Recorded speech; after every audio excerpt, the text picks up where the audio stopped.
Nobody looks twice at a man who spends his weekend grinding at the gym, buried in work emails, or chasing every event on the calendar. But say one thing, "I'd rather just stay home tonight." And suddenly people start building a whole theory about what's wrong with him. Is he depressed? Is he lonely? Is he hiding from something? Funny how staying home is the one lifestyle choice that almost never gets to just be a lifestyle choice. Here's what's actually happening with a huge number of men, and honestly, a huge number of people in general. They're not avoiding life. They spent all day being on, the version of themselves that answers emails politely, laughs at the joke that wasn't funny, keeps the tone light in a meeting they didn't even agree with. By the time the door closes behind them, there's nothing performative left to give anyone. And home is the only room on earth where nobody's watching. No audience, no script to follow, just the version of him that doesn't have to explain himself to a single person. That's not a red flag. That's a nervous system asking for its wiring back. But here's the part almost nobody says out loud, the part that flips this whole conversation on its head.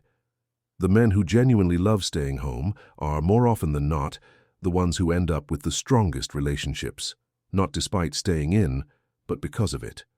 Stick with this for a second because the reason isn't what you'd guess, and it comes straight out of one of the longest-running studies ever done on human happiness. Harvard has been tracking the same group of men for more than 80 years, through careers, marriages, failures, everything a life can throw at someone. And after 8 decades of data, one conclusion kept rising above every other factor. The quality of a person's close relationships predicted his long-term health and happiness better than money, status, or even his cholesterol levels. Not how many people he knew, not how many parties he showed up to. The depth of a handful of real connections. And where does that kind of depth actually get built? Rarely in a loud room with 40 people, almost always at home, at the kitchen table, on the couch at midnight, with the 1 or 2 people who actually matter. So the man who'd rather cook dinner with his partner than stand in a crowded bar isn't missing out on anything.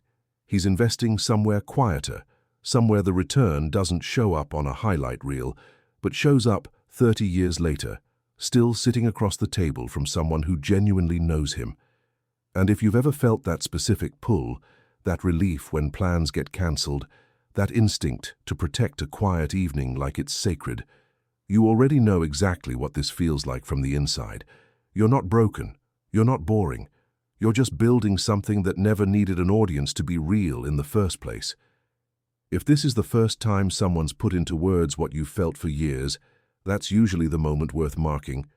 Hit like so this reaches the next person who's been quietly told they're no fun for wanting a night in. And I genuinely want to know, what does home actually give you that going out never could? Drop it in the comments because the person scrolling past right after you probably needs to see they're not the only one who feels this way. So the next time someone raises an eyebrow because you'd rather stay in, you don't owe them an explanation. You already have one. 80 years of research just backed you up. Staying home was never the absence of a life.